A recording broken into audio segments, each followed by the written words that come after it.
Manhood has been lost in our Western culture. And very few men, I think, really understand anything of what God has given them the opportunity to enter into. And as I've talked in different places about manhood, you might have heard me talk about issues like the fact that manhood is beyond biology.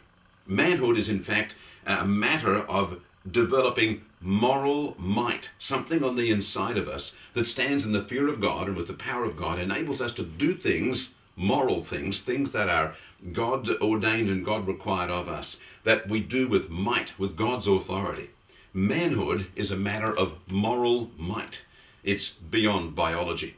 And the point I want to make with you today, and just this short stab at the men that will be brave enough to watch this, is to challenge you about the fact that real manhood is living our life on behalf of other people, not living our life for ourselves. And Western culture has poisoned that whole understanding of manhood because it's keep telling men that they need to have a new car, they need to have the right hairstyle, they need to have the right clothing, they need to have the right job, they need to have a pretty wife, live in a nice home, holiday in the right places. And all of that thinking makes men think about themselves, as if manhood is all about me, when in fact, according to the Bible, manhood is all about us having God's purpose worked in our lives so that we will, with moral might, do the things of God. And principally above that, as one of the key elements of that, is living on behalf of other people. In fact, I call it sacrificial living. Go with me, if you will, to Ezekiel chapter 22. And in this prophet, Ezekiel, we have a particular statement that is made that helps to define this idea that I'm telling you about now, that manhood is in fact on behalf of other people.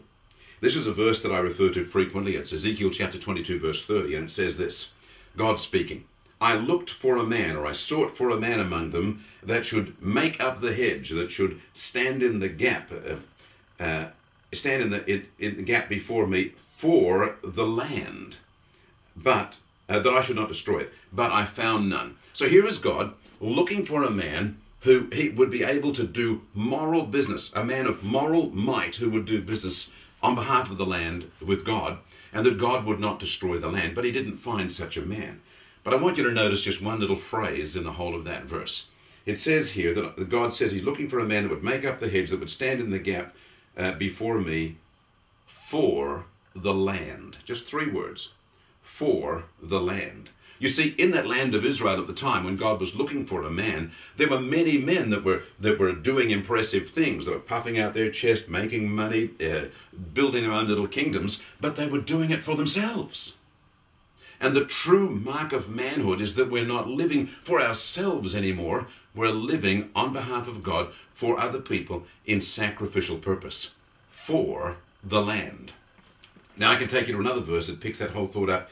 2 Samuel chapter 10 and verse 12, I think it is. Let's go and have a look here in the book of Samuel. We find that there's a battle going on, and in this particular case, the children of Israel are called to go to battle and to really be men, to be real men who would stand with moral might and face the challenges that they're facing.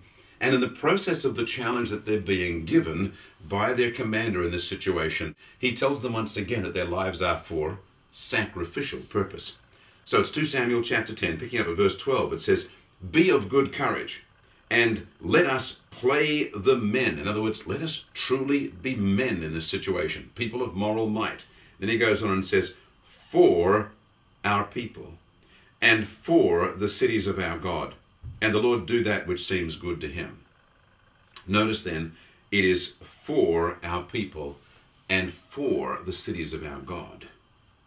And so here we have this situation, clearly out of both of these scriptures, that the call to true manhood was not anchored in living for oneself, having a new plasma television set, having the hottest car in the whole of the street, having more material goods than anyone else in the family could ever put together, but living rather than for ourselves, for the people, for the cities of God, for the purposes of God. This is a life of sacrificial purpose. And that's why we discover right there in the marriage prescriptions for what men are meant to be in Ephesians chapter 5, verse 26, husbands, love your wives as Christ loved the church and gave himself for it. Sacrificial purpose is even built right there into marriage. Every husband is called to be a man of moral might and to live his life with sacrificial purpose. Now, that's not the whole sum of manhood. You'll find a lot more about manhood in my book called Manhood Horizons.